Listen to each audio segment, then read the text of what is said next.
Hello. Thank you for those of you that have joined us tonight live in the lecture theatre. I know we've not had very good weather, so I really appreciate you coming out. And to those of you online, you can't hear me? Can you hear me now? Yes, sorry. Sorry, I was just saying thank you for coming. It's been a bit of a day today, hasn't it, with the rain and the wind? So we really appreciate you coming here and spending time with us. And to all of those online, welcome. From all over the country and indeed around the world. It's great to have you with us. We've been running these UPlan sessions on will writing and estate planning for about 8 years now. This is the first time we've done it as a hybrid event, so hopefully you can all hear me and it will go to plan. My name is Marisa Bailey and I'm the Legacy Officer at the university.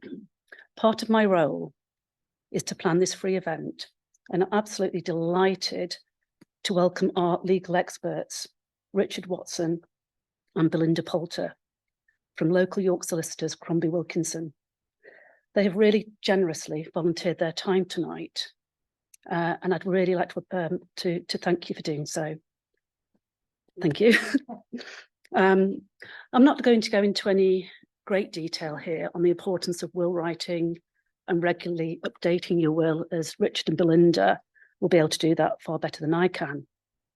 However, I would like to offer some full disclosure here and let you know that I've actually written my will or rewritten it some 6 times. When I bought my first house, when I got married, when I had children, when I got divorced, when I cohabitated, and also just to do tax planning, which was fairly recently too. In introducing the topic of wills, I would also like to mention another important aspect of my role here at the university. Working alongside Mary Taylor Lewis, we provide information and assistance to everyone who considers including the University of York in their will. Gifts in wills and funding, gifts in wills are funding life-changing opportunities for our students, offering sanctuary to those in need, supporting world-leading research, providing vital medical training and research, and contributing to our growing library and archives. If you would like to discuss leaving a legacy gift to the University of York, please do let myself or Mary know. Before we start our session, a little bit of housekeeping. The session is being recorded and I will gladly email you a copy in the next few days, along with some useful documents from Crombie Wilkinson and ourselves. There will also be a post-event survey, which we would really appreciate you completing. The talk will last about an hour, after which we'll have questions from both our in-person audience and our online audience. For those online, please type your questions in the Q&A box, which should be at the bottom of your screen. Now let me hand over to the main event and our speakers, Richard Watson, Senior Director at Crombie Wilkinson, and Belinda Poulter, Director at Crombie Wilkinson. Thank you.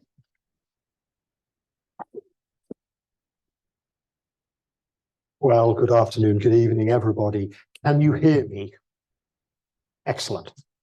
A very warm welcome to this talk this afternoon, which is about writing wills and estate planning. For those of you in the auditorium today, I hope you have picked up or been given one of these dockets, which has various information, bits and pieces in it. There is a collection of slides, and I'm not actually going to talk in the precise order of those slides this afternoon, but I hope they will act as an aide-memoire for you after the talk. And of course, if anybody's got any questions after the event, please do get in touch with Belinda or myself and we'll try and answer them.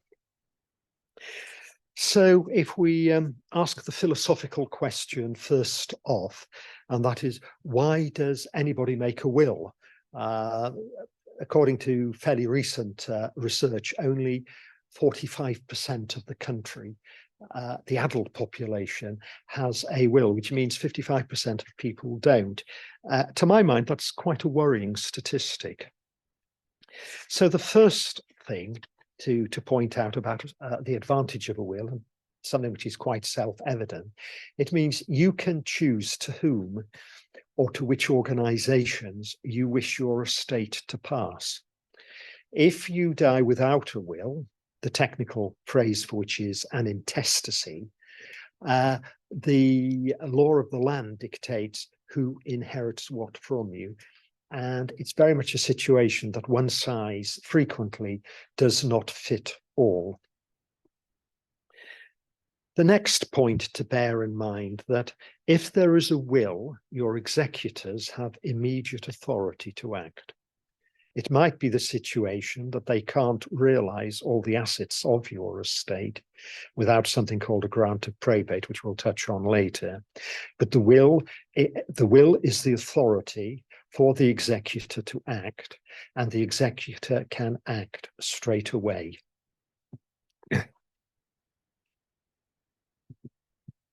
From a practical point of view, after somebody has died, it is important to make all sorts of decisions of probably a fairly minor matter, and for an executor to be there to do that is very, very useful. One advantage to a will is that it can be used as a device to save tax. We'll talk a little bit later about inheritance tax, but inheritance tax, which is the tax which potentially kicks in when somebody has died, by arranging your affairs in certain ways, you can mitigate that tax bill. And in particular, if you leave 10% of your estate to charity, assuming your estate is a taxable estate, then the rate of taxation falls by 10%. And if I may say to you, the University of York is a charity. So, executors and trustees. Executors are people who step into your shoes the moment you have died. If your will creates an ongoing trust, and that could be by design. So, for instance, you might leave a life interest to a family member, but after they've died, the money goes elsewhere. And we'll talk about life interests in a few minutes. Or it could be a trust which comes about because of the operation of law. Therefore, if you want to leave a child an amount of money, then that money must be held in trust until the child grows up. Lawyers would technically say a child is incapable of giving a valid receipt for the money, and therefore, if the executor were to pass over the matter to a child, they'd put themselves in a vulnerable position. The child might come back later when they've grown up and said, "You shouldn't have given me the money and I've squandered it. Please, will you give me the money which is now due to me?" So the law would kick in and say, well, that money has to be held in trust until the child grows up. What is the difference between executors and trustees? Broadly speaking, the function is exactly the same, but it's where in the timeline they are actually performing. So those people who are winding up the estate are the executors. If there's something ongoing, they become the trustees. It's perfectly feasible in your will. You can appoint A and B to be executors and C and D to be trustees of a trust which you know which is going to arise. In reality, you normally have the same people. Now, from an executor trustee point of view, they might be worried that they are tied into having to administer something for very many years, and they may not want to do that. It's perfectly possible for a trustee to retire and for a new person to be appointed. Okay, well, within a will, you can have several types of legacies. You might have specific items. There might be a piece of jewelry. might be a piece of furniture, might be a motor car, might be that constable hanging on the living room wall. And you might want to make a specific gift of such an item. Alternatively, you might want to make a specific gift of money, family member, godchild, friend, charity. Those specific gifts will take priority in terms of the distribution from your estate.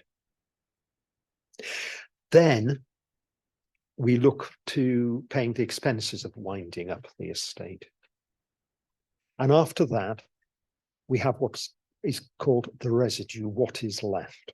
And it might be you leave it to a particular person, say a spouse. It may be you leave it to children in equal shares or in unequal shares to charity or elsewhere.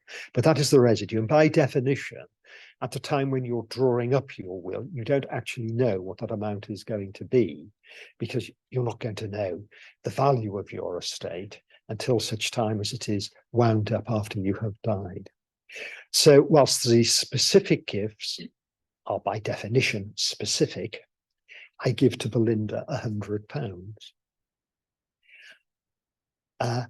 The amount of residue is going to be an indeterminable amount. So it might go up and down. And as time goes by, it's one of those things you might want to come back and look at and sort of just have a look at the value of your estate, and to ensure that the provisions adequately reflect what your initial intentions were. Whilst these are not binding, there's two other things which are frequently referred to in wills. The first is the appointment of guardians for any children you may have who are underage. In the final analysis, the courts can always intervene and make appropriate arrangements for young children, which are in the best interest of the child. But frequently people with young children will put an appointment of guardian clause in, so that at the very least, those who are winding up the estate will have a good pointer as to what the intention of the testator is the person who writes the will, was. And unless there is a problematic family situation, you would expect those guardians to look after the children until they are fully of age. Guardians, incidentally, don't have to have all the looking after duty imposed upon them, but they are there to oversee the looking after of the children. The other thing you can put in a will are your funeral wishes. And perhaps in this day and age, increasingly, people have latched on to what I'll call a theme and variation as to what sort of funeral service they want. Do they want a religious service? If it is a religious service within certain faiths, do you want specific services? So a Roman Catholic person might ask for a requiem mass. But equally, some people will say they don't want a religious service at all. They want a humanist service or something similar. So a will is an ideal place to record those wishes. Again, the power of the disposal of people does rest with the executors, and you can't actually bind them in a will. But at the same time, choose your executors carefully, and all things being equal, then they should respect your wishes. So that's a fairly rapid outline as to what a will is, the sort of things you can put into it.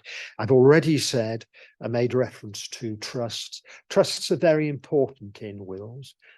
Technically speaking, and we don't have to go into this in any detail, everything in a will is in a sort of trust, so we don't actually have to worry about that. But there are certain sorts of trusts we want to be interested in because they can be very useful in order to deliver those things which you want to achieve in your will. And Belinda is a trust expert. Well, that's a good introduction for me, isn't it? Belinda's a trust expert.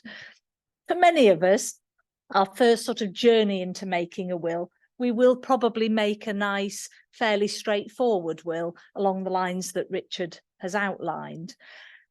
Life seems to get more and more complicated for a lot of us, and it's very likely or fairly likely that you have to revisit your will at some point. And at the time you revisit your will, it may be then that you need to consider trusts for various different reasons.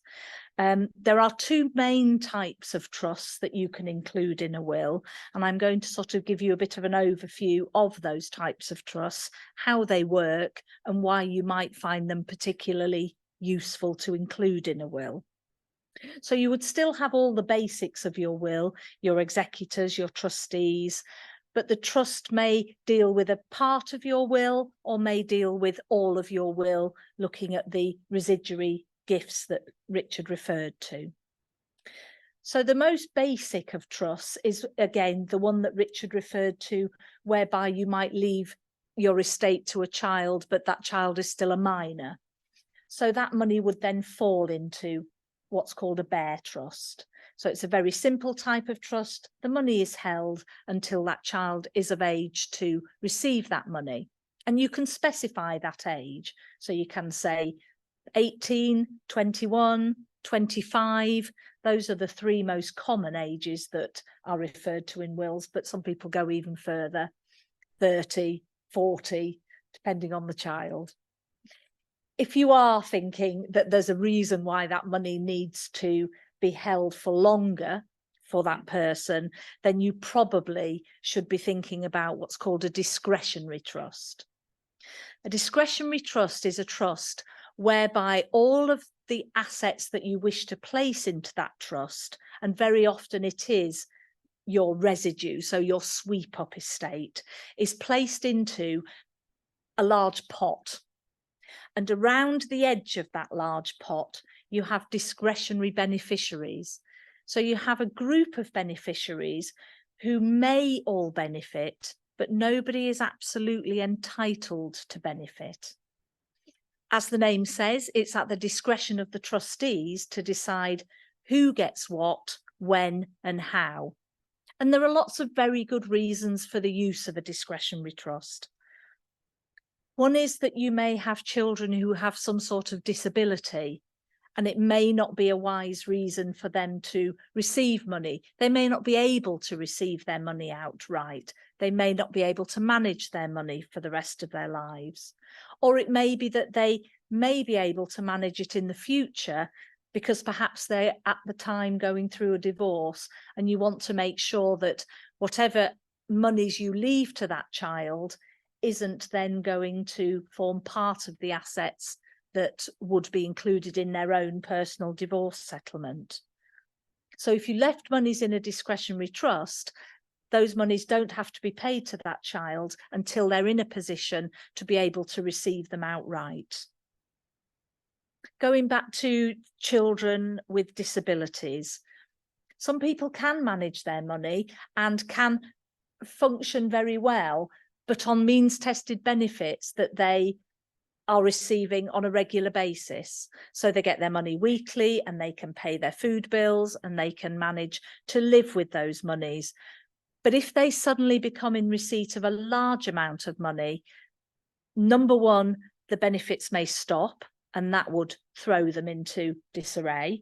But number two, that's a lot of money for a lot of us to manage, but it certainly might be too much for them to manage.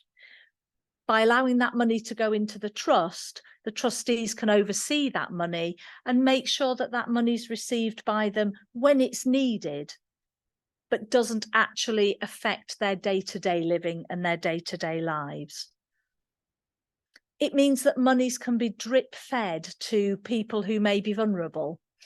You may have beneficiaries that are suffering from addictions. And again, you wouldn't want them to have a large amount of money in one go, because that makes them more vulnerable to people who may prey on them, or that they may spend it all unwisely. That money can be drip fed by the trustees to make sure that they can use the money wisely, but only in small amounts and when they need it and for what. One of the good things about a discretionary trust is that it can be used to house somebody if there's the money there, but the house doesn't actually belong to that beneficiary. It can belong to the trustees, and they can hold the property, but it can be there for somebody to live in if that's what they need. The slightly nicer side of a discretionary trust is you may have children that you want to inherit your money, but they may actually be very wealthy. And they look at you and say, well, you know what, that money's going to cause me a problem when I pass away for inheritance tax purposes. I'd rather you passed it down to my children, or I'd rather it went into a pot so I can choose that it goes to my children, because I don't actually need it myself, and I don't particularly want to receive it myself and then pass it on, which again can create inheritance tax problems. So they're an incredibly flexible type of trust. They're quite complicated in operation, but they do the job that they need to do, and that is to protect people from the monies that you want them to inherit, but for various reasons it's not an ideal scenario to actually pass that money to them. So that's one of the more complicated types of trust that goes in a will, but that we can find is incredibly useful, and probably more and more useful with all the various permutations of people's lives and families. There is another type of trust in a will. This is a slightly more straightforward trust, and it's called a life interest trust, and Richard referred to it earlier. The life interest trust has two types of beneficiaries: a life tenant who can have the use of that asset for their life, and then a remainder beneficiary who will receive that asset when the life tenant has passed away. One of the uses for life interest trusts that we do a lot in a will is to protect against things like care fees. When somebody gets older and they start thinking, oh, I don't want all my estate to be used up paying for my care, I want to make sure some of it's preserved for my beneficiaries, for my children or grandchildren, they look towards a life interest trust. You could leave your property, for example, in a life interest trust so that your partner still has the use of that property for the rest of their lives, but it's then ring fenced. It's ring fenced so that if that person then needs care, the property is not included as part of the means testing package that would be done at the time. Very often these are used when there's a couple, whether they're married or whether they're in a civil partnership. They can separate the house into two halves, so my half and your half, and then by your will you can leave your half into a life interest trust. So the other joint owner owns their half of the property, but your half is ring fenced. So they still have all the rights of living in that property for the rest of their lives. They can even move house and take the trust with them to a different property if downsizing was an option. But it protects the half share of the property of the first to die against things like care fees. So that you've always got something to pass on to your beneficiaries. Something that people often say to us, I want to make sure there's something out of my estate that gets passed on. One of the other areas of life that we often advise on is second marriages, where people both have children from their first marriages that they want to make sure that those children can inherit something. If they made a will that left everything to their new spouse, there's always the risk that those assets would then go to their children if they died second, and your children might miss out. The use of a life interest trust in your will can make sure that those assets that you've placed into the trust Again, whether it's half a house or whether it's other assets. The survivor gets the use of those assets for the rest of their life. So any income it generates, if it's investments or it's an income producing asset, but the actual capital of that is preserved for your own children when they've passed away. So it's a very useful tool, slightly simpler in operation than the discretionary trust, but still acts to make sure that assets go exactly where you want them to. We also include trusts in wills, although much less nowadays, that help with inheritance tax, and they're called nil rate band trusts. We're going to talk about inheritance tax a bit later, but before we had a transferable exemption, people could preserve their nil rate band by placing it into a trust for their beneficiaries.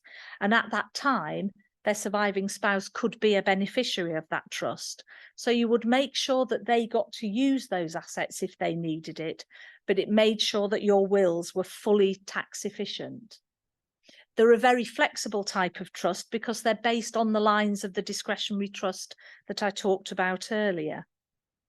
One of the advantages of a nil rate band trust is that if assets go into that trust that are liable to grow in value, the growth in value is contained within the trust rather than in the estate of the survivor. So if your will left all of your assets to your surviving spouse or civil partner, and those assets grew in value, they may then become taxable to inheritance tax. If those assets were placed in a discretionary trust and they grew in value, that value is contained in the trust and not in the estate of your spouse. So they still offer a flexibility that some people might still need in their wills, but they are used less and less because of the changes in the inheritance tax rules, which I'll outline for you later. So more and more now, wills are moving away from a very simple, straightforward will, which for a lot of people are still a good will, and are now including a different type of trust because they fit all of our circumstances going forward. Richard touched on intestacy, which if you don't leave a will at all, is where your estate will fall into, and he's going to talk a little bit further about that now. I think people are sometimes quite daunted by the concept of having a trust within their will. I think my advice is don't be. They are very useful devices, and they solve a lot of problems. But if you don't have a will, and the majority of people in the UK do not have a will, we have something called an intestacy. There's something of a bit of a paradox in English probate law, because we have what's called testamentary freedom. That's to say, the starting point is we can draw a will and we can leave our property wherever we wish to. In many other jurisdictions, the law compels people to leave money within the family, and we can look at, for instance, the French system, where in fact estates can be divided by generation, and that is one reason you do find quite a lot of redundant small farms in France, because so many people have so very small shares within the entirety, and it's not really worth the while anybody dealing with it. But if you don't have a will, your estate isn't tested, and the first problem is an operational one. Somebody has to obtain what is called a grant of letters of administration, frequently referred to as letters of administration, and that is the authority from the court through the probate registry for somebody to act. And there's a pecking order of people who can apply for that, and predictably spouse, civil partner is top of the list, then children, and so the list descends on that. Just a point on marriage and civil partners, the status is precisely the same. if people are married or in civil partnership. There's no distinction from a probate point of view. So to obtain a grant of letters of administration, it is going to take some time. It means that all those little things you can't really get on with.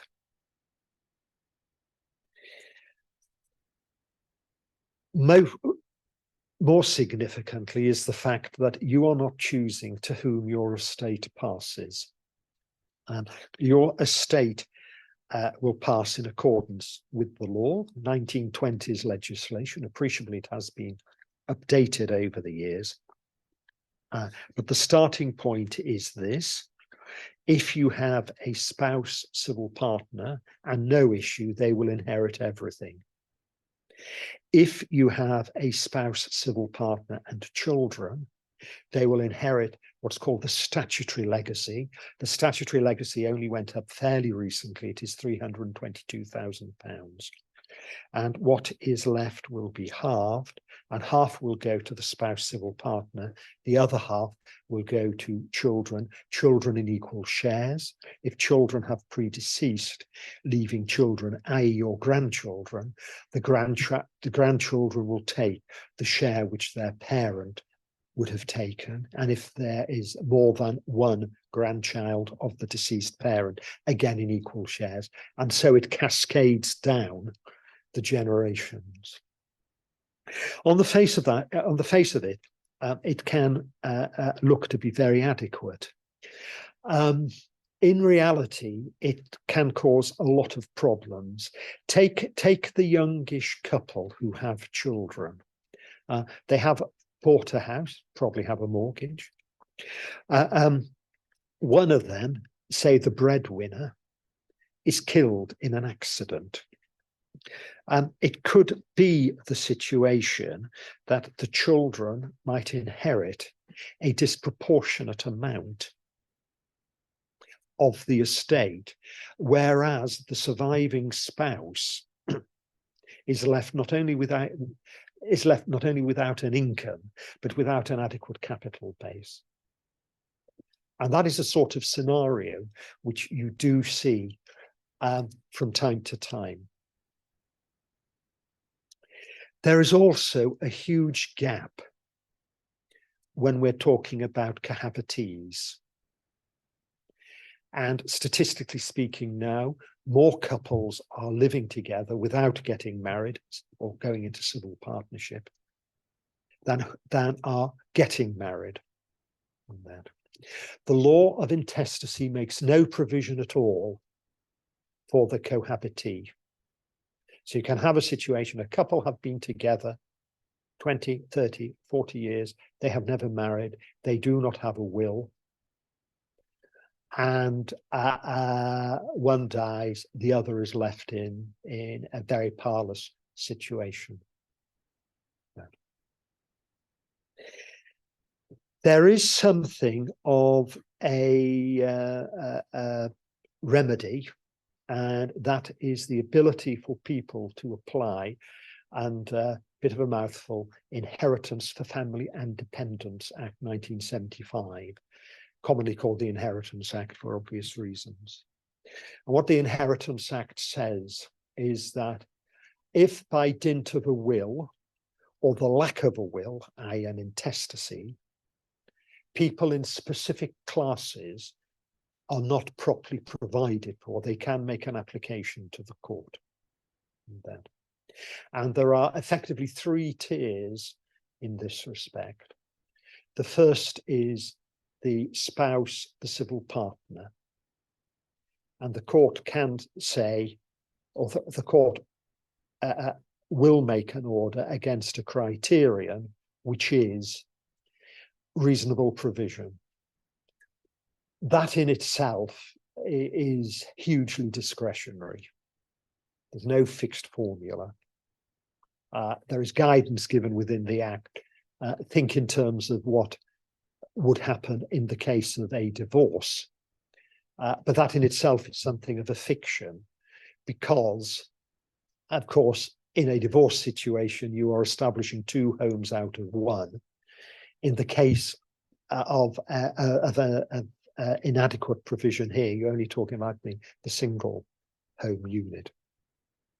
So for the surviving spouse, civil partner, it is reasonable provision. The second tier, the second layer, is the cohabitee of 2 years. A couple have had to have cohabited for at least a 2-year period.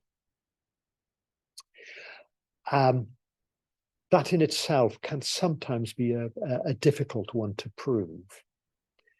But putting that to one side. And also we're talking about children in need. And there the court will say,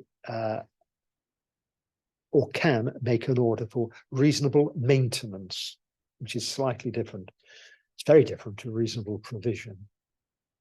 A sum which is reasonable to provide to the party for maintenance. In normal circumstances, you would not expect an adult child to be able to make a successful claim.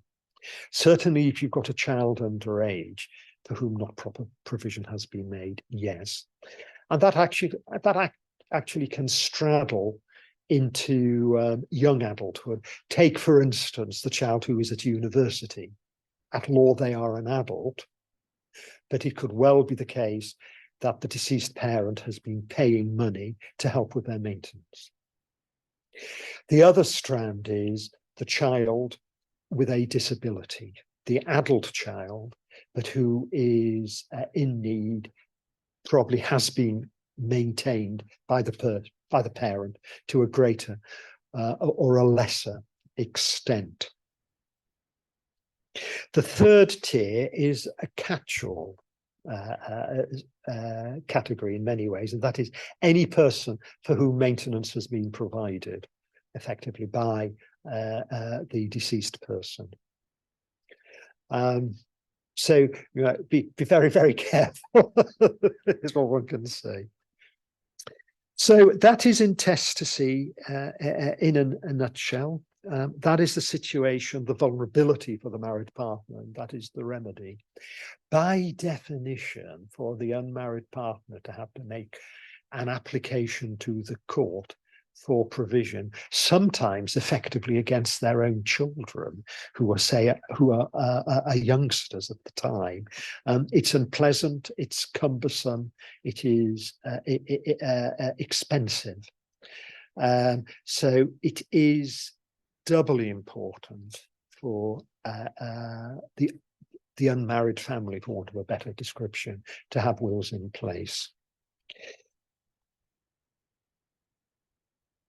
Belinda touched on inheritance tax. Benjamin Franklin made the observation many years ago, the two certainties of life, death and taxation. Inheritance tax is when the two come together, isn't it? And over to Belinda.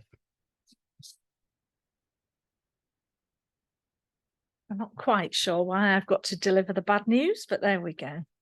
Inheritance tax, nobody wants to pay it, but actually more and more of us are ending up paying it. I always like to have a little look at the inheritance tax receipts when we're coming to talk to people. And I discovered this morning that in the period April to July 2023, 2.6 billion was received by the government in inheritance tax receipts, and that's up 0.2 billion on the same period last year. So it's going up, even though we try to do as much as we can to avoid it. It's going up, the receipts, so more and more of us are paying it. But there are things you can do by your will to help mitigate inheritance tax. You can't always avoid paying it, but there are things you can do by your will to help mitigate it. So the first thing to mention is that everyone has a nil rate band for inheritance tax purposes of 325,000. That means that you can pass assets to a beneficiary up to the value of 325,000. And from inheritance tax point of view, it's taxed at 0%. So there's no tax to pay on it. Anything over that 325,000 is then potentially taxed at the inheritance tax rate, which is 40%. So it's not even quite a low percentage that you're going to be taxed at. In 2007, and I'm looking at Richard, but I think it was, the government introduced a transferable nil rate band, and that changed the scene a lot for a lot of people. This meant that if you made a will that left all of your assets on first death to your spouse or civil partner, you gave them your nil rate band. So when they passed away, they had their nil rate band of 325,000, and they then had your nil rate band of a further 325,000, meaning that they could then pass assets when they passed away of 650,000, again, before inheritance tax is charged at 40%. If you didn't give all of your assets to your spouse and you only gave a proportion to your spouse and maybe a proportion to other people, that may reduce that nil rate band, but you could still have the proportion that you pass to a surviving spouse. One of the reasons for that is because any assets that you leave to a surviving spouse or civil partner is exempt from inheritance tax completely. So if you, again, have a will that leaves everything to a surviving spouse or civil partner, there would be no tax to pay whatever the amount. So you've left all of your assets to them, and therefore they've got £650,000 worth of assets to leave on their death. Virtually every other beneficiary they can then leave assets to are non-exempt. So then there would be tax payable. So that's when you're looking at the 650,000 taxed at 0%.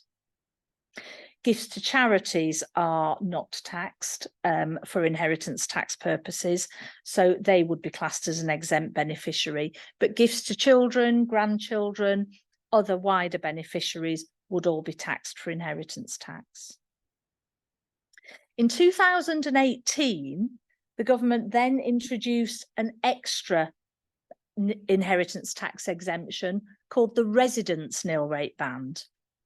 The residence nil rate band is as it says, and it has to be claimed against your residence.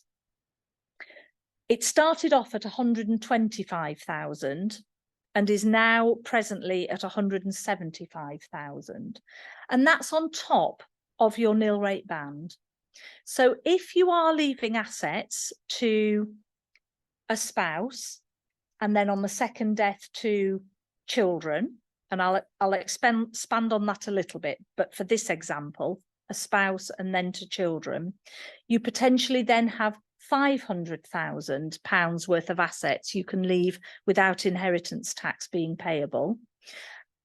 The residence nil rate band is also transferable, and therefore for a couple, married or civil partnered, there's £1 million worth of assets you can potentially leave without inheritance tax being payable. So that made things a lot better for a lot of people. One of the problems is, and partly in the area we live, this comes into play, but also in cities such as London, 350,000, which would be the total of the residence nil rate band for two people, or 175,000 doesn't cover all of your residence necessarily. You can still use your nil rate band, but you may still find you're in a taxable position because of that amount. Going back to Richard's comment about being married or not being married and cohabiting, the spouse exemption, which means any assets you pass to a surviving spouse or civil partner, doesn't apply if you just cohabit with somebody. The residence nil rate band doesn't work. You can't transfer it. You can't transfer any of the nil rate bands if it's not to a spouse or a civil partner. So if you are a cohabiting couple then those nil rate bands aren't transferable and you are working on your own exemptions only. And that can cause problems in quite a lot of estates. Richard and I both make the comment that we're not here to tell people to get married, but sometimes it is the only solution. We did once say it to a couple who were facing quite a lot of difficulties, and they did come back and tell us they did it, and it saved them an awful lot of problems regarding inheritance tax. But that's not what we're here to tell you. But it does limit those exemptions. And if you are looking at your estate from an inheritance tax position, sometimes that is the solution. With intestacy, again, some of these exemptions don't apply. For example, with the residence nil rate band and the transferable residence nil rate band, those assets have to pass to what they call direct descendants. So direct descendants, children, grandchildren, great-grandchildren even. But what they do include is spouses of children who have predeceased you. What they also include is stepchildren, provided you were married to their parent at the time of your death. So if you have stepchildren and you are married, then the residence nil rate band will apply if you are leaving a share of a property to your stepchildren. Maybe you don't have children of your own, or you're leaving it to your own children and your stepchildren. But if you're not married, your stepchildren won't be included with the residence nil rate band. And again, for some people, that can cause problems. So inheritance tax is complicated, but it's certainly something to think about in this day and age. You can phrase your will in certain ways to take advantage of the inheritance tax exemptions, but there are other things you need to think about as well. When I talked earlier about life interest trusts, whereby you're leaving your share of for example, your share of your property to a surviving spouse for their life and then onwards to your children, the residence nil rate band will apply, and you can still have the transferable residence nil rate band because that asset is going to a spouse and then to direct descendants. Again, if you're not married and you're only cohabiting with someone, then it's not going to apply, and any stepchildren won't be classed as direct descendants. So there are complications in these exemptions which need looking at, and your will needs arranging in such a way to make them work for you. One point to note is that if you do need a discretionary trust in your will, your nil rate band still applies. So your first 325,000 of your assets, or 650,000 if you've transferred it, but the residence nil rate band won't apply to your estate. And the reason for that is because nobody is actually inheriting that property. If that property, or even the proceeds of sale of that property, are going to pass into the discretionary trust, it's not classed for inheritance tax purposes as passing to a direct descendant. Again, there are ways and means around that. It might need a bit of careful consideration, a bit of calculation, or it may be that there are things we can do after someone's passed away to be able to claim that exemption if you need it. But all of these things need to be considered together to find the best solution for you in terms of inheritance tax. The inheritance tax rates aren't at present likely to raise in the near future. So as house prices continue to go up, the residence nil rate band isn't due to be increased. At the moment, they're predicting 2028. It hasn't gone up for a lot of years. One of the other things when you're thinking about inheritance tax is, have you made gifts within 7 years of your death? And by gifts, we mean fairly substantial gifts. So if you made a gift and you passed away 10 years later, the value of that gift is not included in your estate for inheritance tax purposes. But if you made a gift and sadly passed away 1 year later, that money is drawn back into your estate when looking at the calculation of inheritance tax. So it's always something to bear in mind when making gifts. What that gift, the effect that gift has, is takes the top slice off your nil rate band. So for example, if you made a gift of 25,000 and then passed away fairly quickly afterwards, you would then only have 300,000 of your nil rate band available when you then passed away. If you made a gift that was more substantial than your nil rate band, so 400,000, you would have no nil rate band available, and potentially £75,000 worth of that gift would be taxable for inheritance tax. So again, all things that need to be considered when you're considering inheritance tax and how you order your estate. I've probably made it sound really, really complicated, and I'm sorry if I did. There are complications. A lot of them can be worked out and managed within your will. And again, that's something that, that your will can provide you.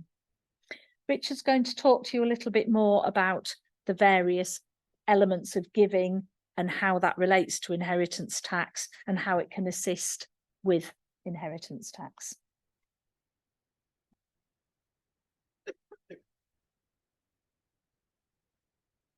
It's quite interesting that we've had the fixed rate of 40% of inheritance tax for very many years. If we wind the clock back 40 plus years, and the predecessor tax, which was quite a similar tax to inheritance tax, something called capital transfer tax, we had a sliding scale of rates, and the rates for the top slices were very, very significantly higher. We all know that whoever is going to be in government moving forward, there is going to be a huge problems with public finances. In many ways, it makes a lot of sense to raise the rate of inheritance tax if government wants to take a bigger amount of tax income from us. Something always to be borne in mind, and Belinda talked about the idea of increasing assets, the value of assets after your death, and having them in a discretionary trust. A discretionary trust, if it were to be taxed on the increase in value, would fall into the capital gains regime, which seems to be a more favourable tax rate than for inheritance tax. I do take on board the fact that whilst the majority of the population does want to avoid tax as much as possible, there are some people who will say, well, no, tax is all part of our society and I don't want to do anything actually to mitigate against that. But for those people, they can go to sleep now, as I talked to you about a few ways of trying to avoid taxation. We each of us have an allowance of £3,000 a year, and we can make gifts of that amount, and they will not fall into what we call the 7-year rule synopsis. If we haven't used last year's allowance,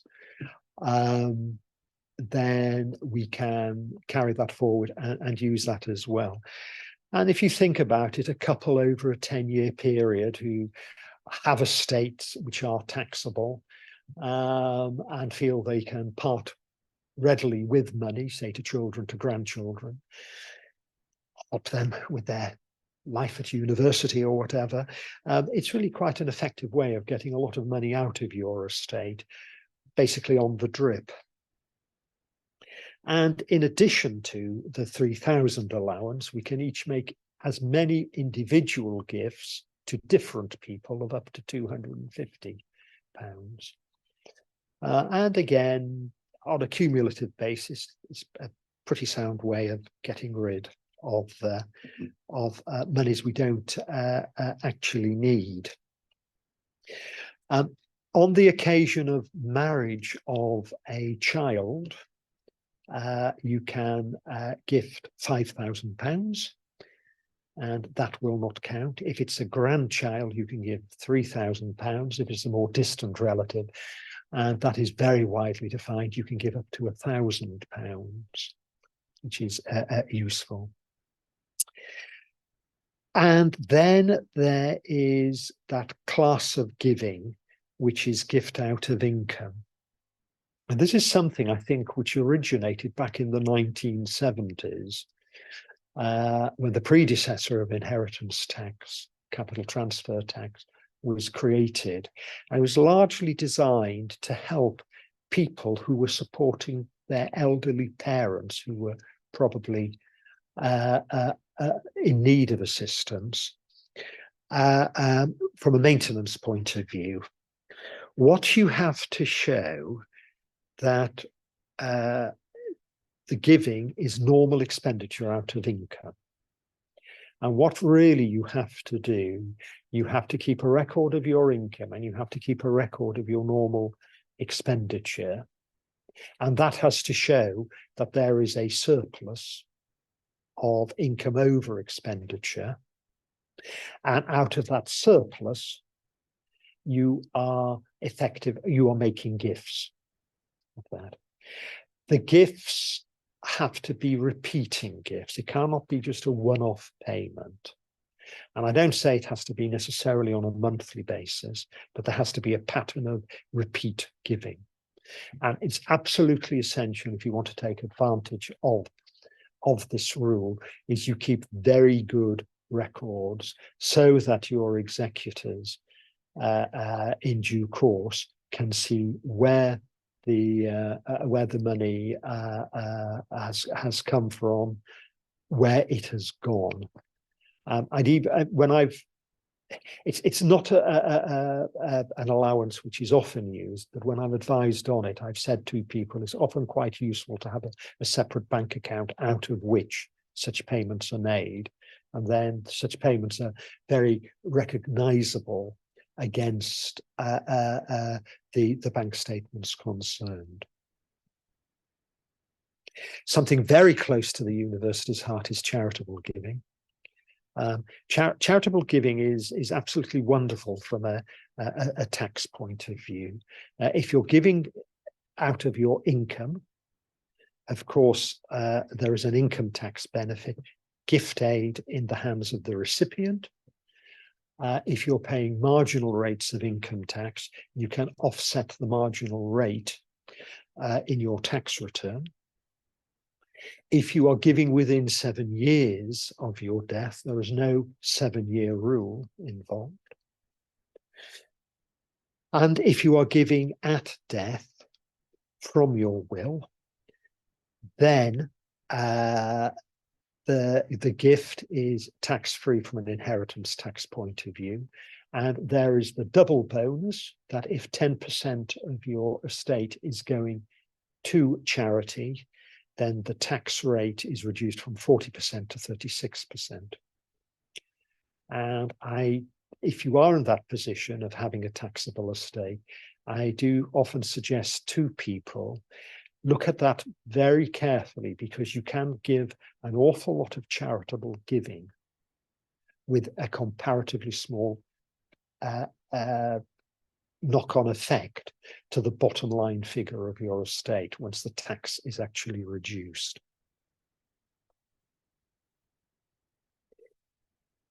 Moving on to those people who are in business, own their own business, have shares in what we might call the small company.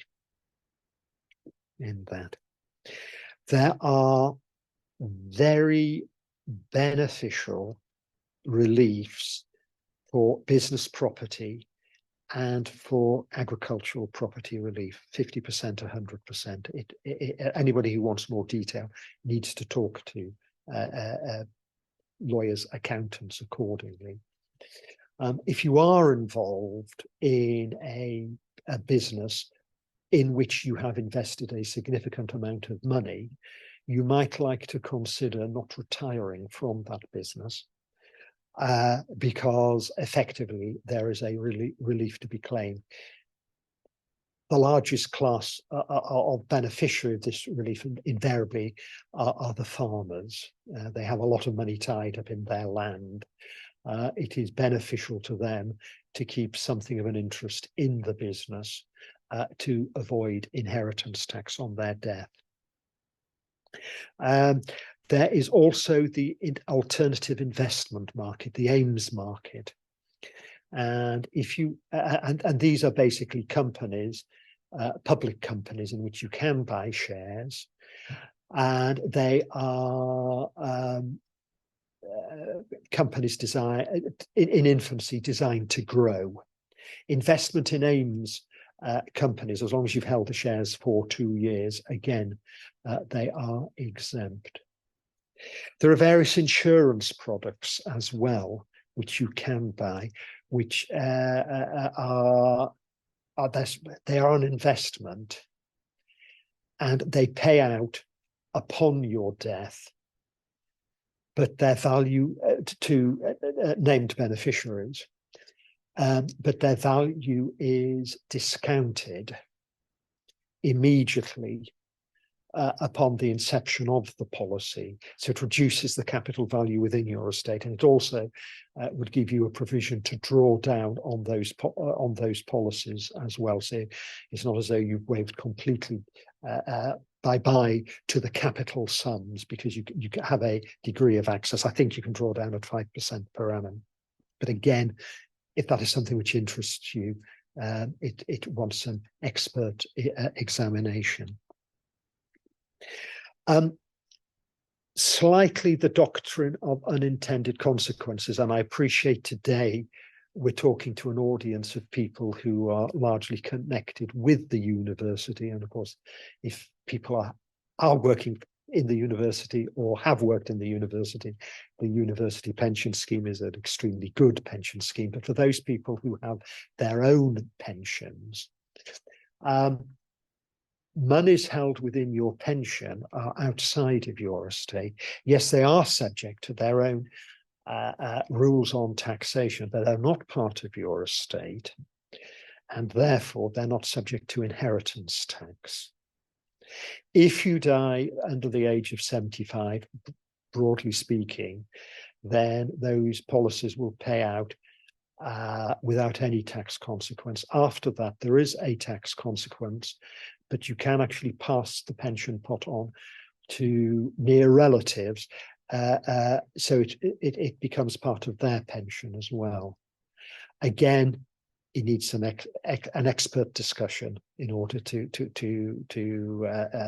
go into more detail if you need more information. Whilst we're talking about pensions,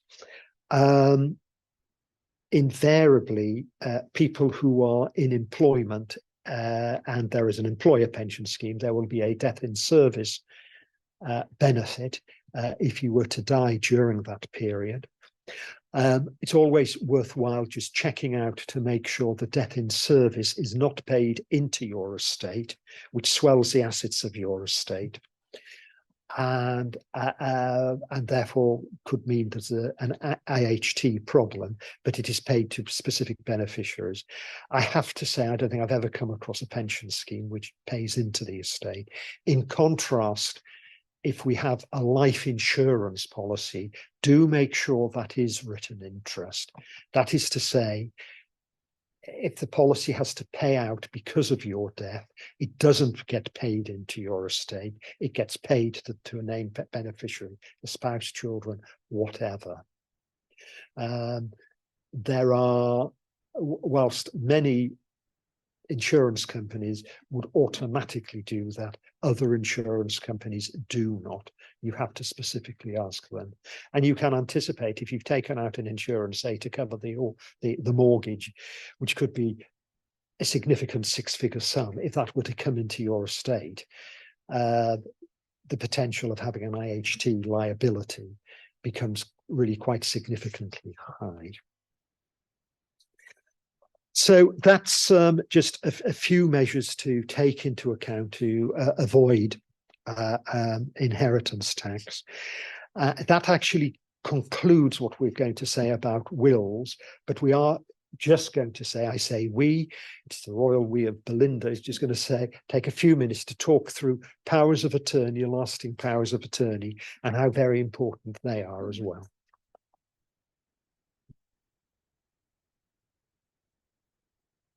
Just really to finish off, it wouldn't be right if we talked to you about wills, but didn't talk about powers of attorney and what would happen if you lost capacity during your lifetime.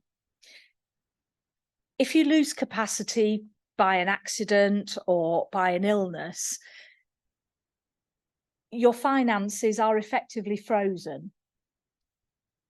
If you have assets in joint names and the other person with the joint name would probably be able to deal with those assets, would be able to continue making payments if it's a bank account, for example.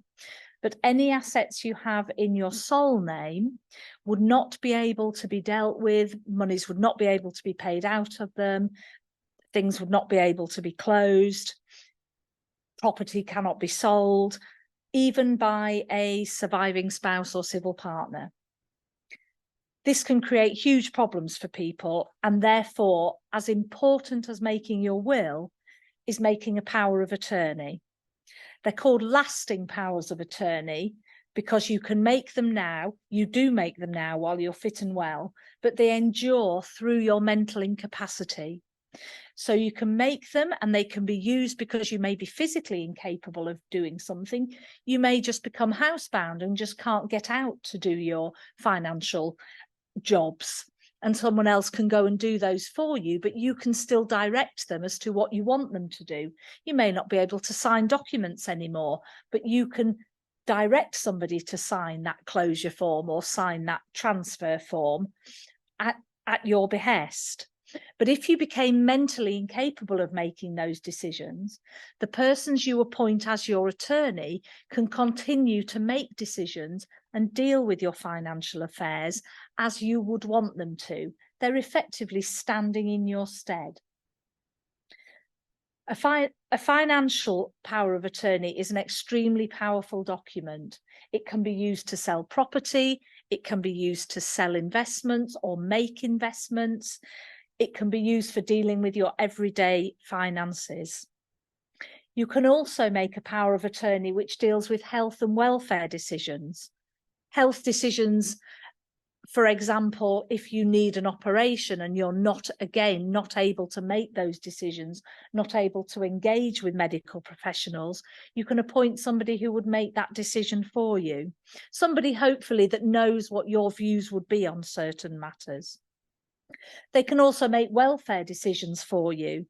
In the event that you're unable to make a decision and maybe you can't live independently anymore, somebody is there to help make those decisions as to where you would live, whether you receive care at home, what type of care you receive, what sort of medicines you might receive. And somebody can make those decisions for you if you don't have capacity to make those decisions for yourself. They can engage with medical professionals, they can engage with people such as social services. So they're two separate standalone documents. You can make one without the other. You can make one to cover your property and finances, which appoint attorneys that you feel you can trust with your finances, but also that you feel can make the right decisions for you. And then you make a separate document that deals with health and welfare decisions. And it might be different people that you would rather make those decisions for you. People perhaps with that knowledge of medical matters that can make those decisions. The good thing about a lasting power of attorney is it's a very flexible document. You can appoint your attorney who can act for you. You can appoint more than one attorney who can be appointed to act jointly, whereby they make all decisions together, or jointly and severally, which means one can act if it's more convenient, or another person can act if it's more convenient for them. But you can also appoint replacement attorneys. So you can appoint one attorney, but then have somebody to step up and take that role on if that first attorney cannot act. So, for example, you can appoint a partner as your attorney, and then maybe children or brothers and sisters to step up and act if that person cannot act. So it provides flexibility, but also longevity. The documents also have sections where you can put preferences and instructions about certain things you would want your attorneys to do and certain things you wouldn't want them to do. If you've prepared a lasting power of attorney, they can be just put to one side, and a bit like an insurance policy, you might hope you never need to use them. Increasingly, as we are living longer, they are often becoming needed to be used.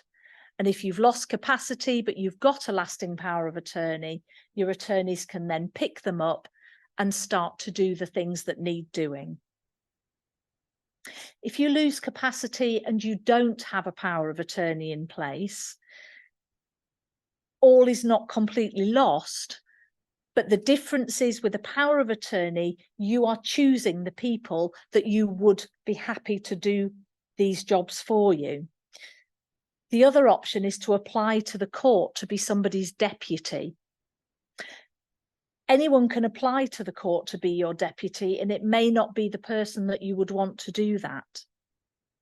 It's quite an onerous job being a deputy. You have to report to the court every year. Even the process of applying to be a deputy can take up to a year before you're appointed. That's a whole year where potentially you've got nobody who can deal with your financial affairs if you're not able to. It's more expensive. There's various fees payable both for making the application to be somebody's deputy, but also ongoing fees. For example, there's a fee to pay to the court every year because they're managing the deputies. There's a fee to pay for an insurance policy in case you do something wrong, in case you run off with that person's money. You have to take out an insurance policy to make sure that that's covered. So there is an option if you don't have a power of attorney in place, but it is onerous and nobody might want to step forward and do it. So LPAs are as important as making a will, because then you get to choose the people who you would want to manage your finances if you become unable, or make health and welfare decisions for you, again, if you become unable to do so. So I think that about wraps us up for this evening, but we're certainly happy to take questions from people if they have questions. I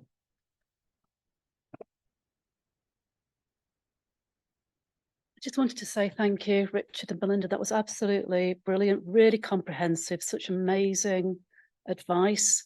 We have about 15, 20 minutes for questions. Can we take questions in the theatre first? Does anybody have anything they'd like to ask? Thank you. Thank you. Going back to your point just now, I made an EP, an enduring power of attorney, obviously quite a few years ago. Would there be any advantage in now making a lasting power of attorney on the financial side? Obviously, the EPA doesn't cover the health and welfare side. There are advantages in making a lasting power of attorney in that they're a more flexible document. The EPA was quite rigid. You could appoint one or two people, whereas with the lasting power of attorney, you can split that up by having replacement attorneys. It also has scope for you giving more preferences and more guidance to your attorneys. So if you have an EPA, they are still valid documents and can still be used, but the lasting power of attorney has that extra level of flexibility. It might be that you wanted to change the people you appoint as your attorneys. If not, then you don't need to change it. What I would say in practice, and this isn't just me saying everyone should make an LPA, the banks struggle with EPAs. As more and more people are using LPAs, more and more bank workers know what an LPA is. We do sometimes find people come to us because they've gone to present an EPA for somebody and the bank doesn't know what it is, or the bank insists that it's got the Court of Protection stamps all over it, which you don't need for an enduring power of attorney if the person you're acting for still has mental capacity, but you might find that the bank just won't accept it. So that's a bit of a cautionary tale, but I have had people speak to me about that, and we've had to try and sort that out with the bank. So, and the other side is you can make a health and welfare LPA, but you could have one of each. That's perfectly doable. If I could just add to this, I think the major advantage of an LPA is in terms of discretionary fund management. Take a deep breath at this point. Consider the situation that there's a large sum of money which has to be invested. Could be the situation you own a house, and because you've lost capacity, you go into a home, your house is sold. By definition, there's quite a lot of money there. It needs managing. It might be the situation that all your attorney wants to do is to put that money, say, in a building society where it will get a few percent per year income on it, but they might want to go to investment managers and say, let's have a proper investment plan. Normally, there's two sorts of ways in which investment managers can take instructions. They can go to the people who are properly authorized and say, you give consent for each and every investment. That's a fairly cumbersome manner. So most funds are managed under what's called a discretionary power. So if you're investing the money, the managers have the discretion to choose what the investments are, when to sell, when to buy. Saves a lot of, it saves time, saves the consequences of delay, saves expense. Unless there is a specific power included in a power of attorney, an attorney does not have power to give discretionary powers to the investment managers. So to my mind, that's one of the huge pluses of a lasting power of attorney. Going back to the enduring power and the lasting power, up until 2007, everything was an enduring. The LPA came in at that point, and at that point, whilst an enduring power of attorney remains valid, it was not lawful to create a new enduring power.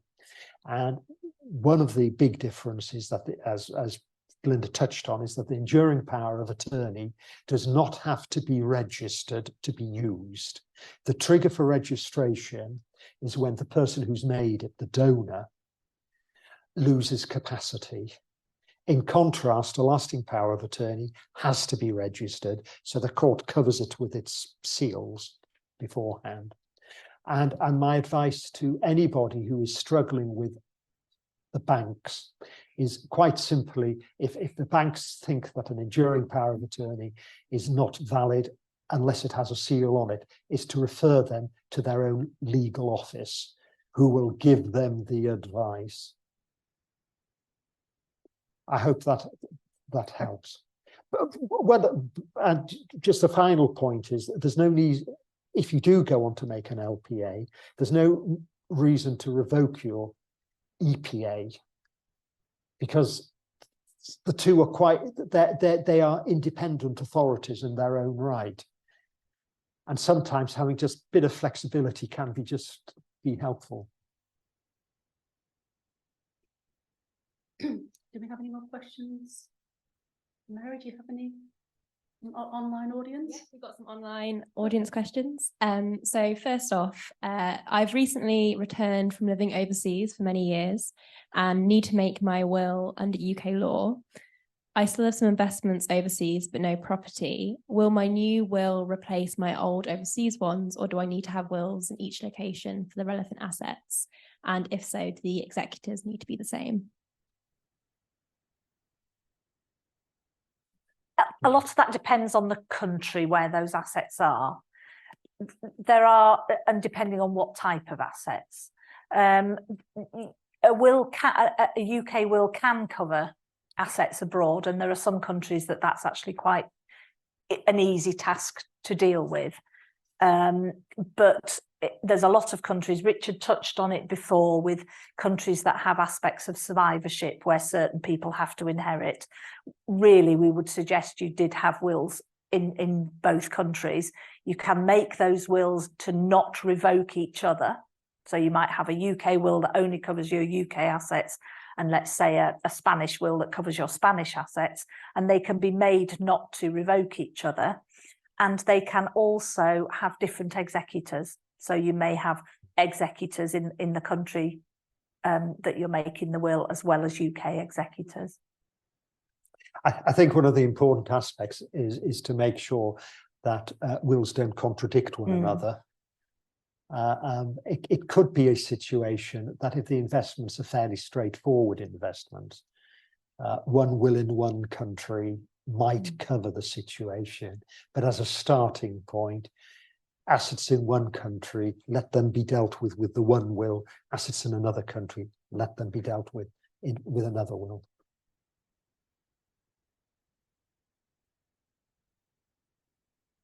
Do you have any more questions, Mary? Yeah, I've got a couple more. I'll keep going. So this is a question about, can you have power of attorney who isn't a British citizen?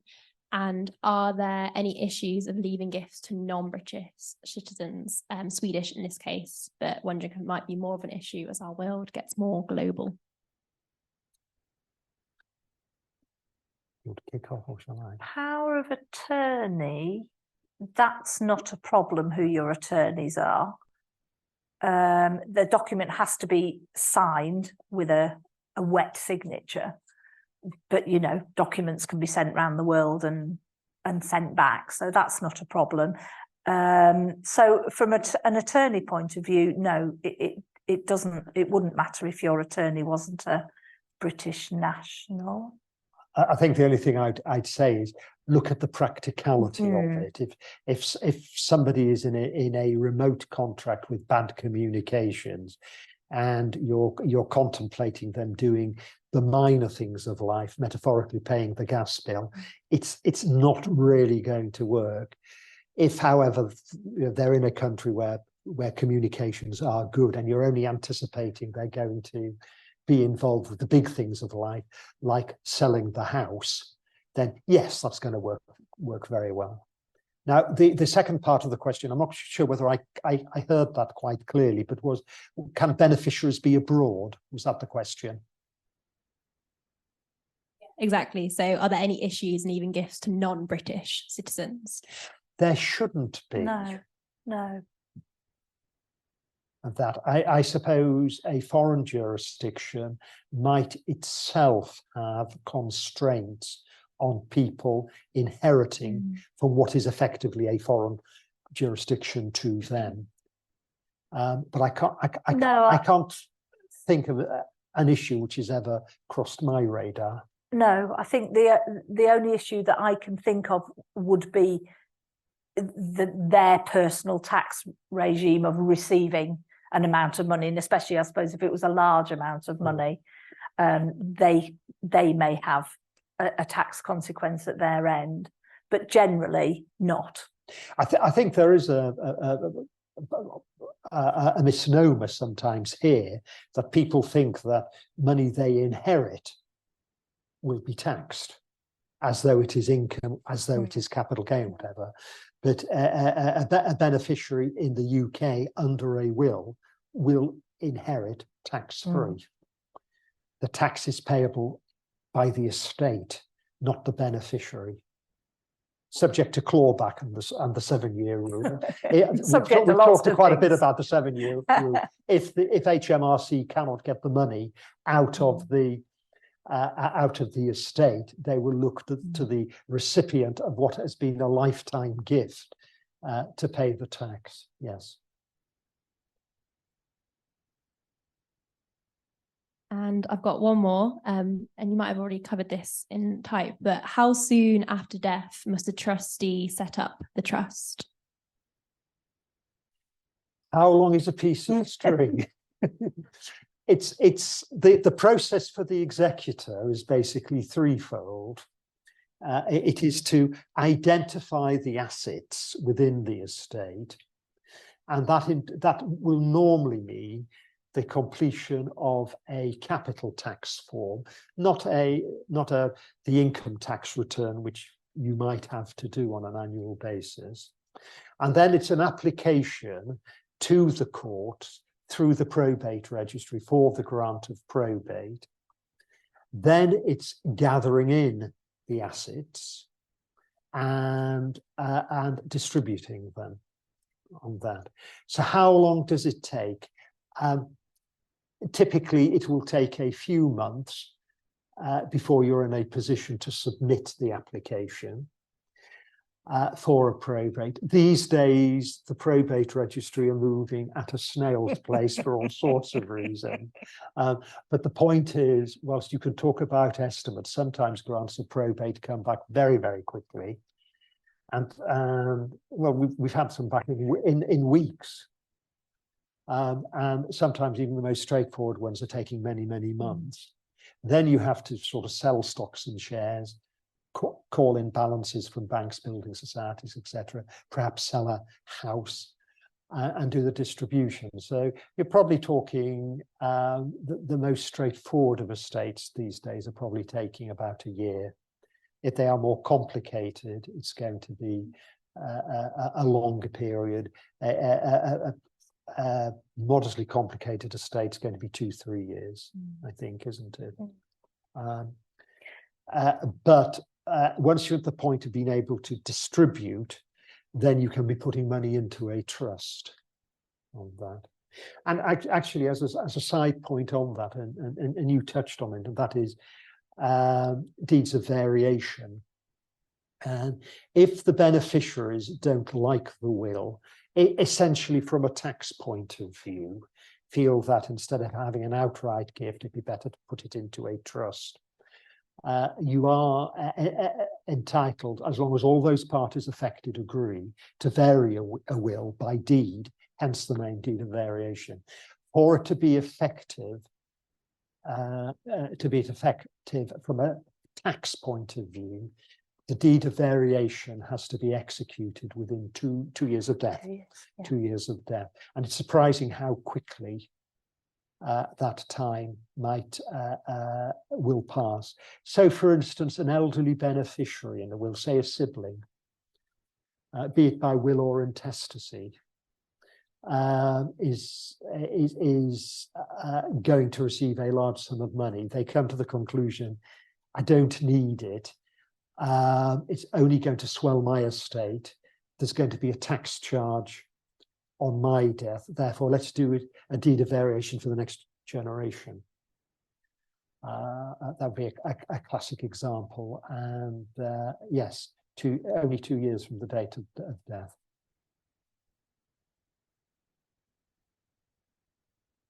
Do you have any more, Mariel? Yeah, I've got one online, but we can go in the audience. Oh, I'm sorry. Oh, okay. I'll ask it quickly. So this is, can you do an LPA yourself, or do you have to use a solicitor? I think I have friends and neighbours, and they sigh and they said, we've done it 3 times. It's been rejected on each occasion. We've wasted the court fees. And can you sort it out for us? Yes, you can do them yourself. I have to say the LPA form is the most awfully drafted form I think I've ever come across. Some of you will be old enough to remember something called Crystal Mark, which appeared on government forms about 20-30 years ago. And it was a mark of clarity and straightforwardness in the layout of the form.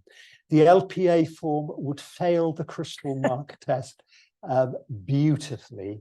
So yes, if you've the time, the patience, the very clear eye for detail, do it yourself. But I think for a lot of people would say it's money very well spent getting the solicitors to do it for you. Anything to add?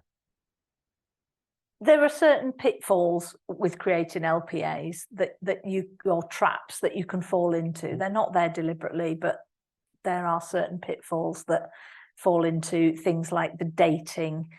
The order in which everybody signs and dates is incredibly important to the Office of the Public Guardian, and an LPA can easily be rejected because of that. There are little quirks like having somebody in the USA who is an attorney and they sign and date their page, but they've written the date the American way, and that would get rejected immediately. All these little tweaks that obviously we've gone through, we've gnashed our teeth at, but we know, so we're there keeping an eye on it. And when they reject, they keep the fee. Yeah, they keep the fee and you pay again. So I think we have time for just one more quick question. Thank you. So a little bit of a view from the other side of the fence. I've been an executor. I am LPA. Could I ask you just to speak a little closer sorry. to the mic? Just a few comments from the other side of the fence. I've been an executor.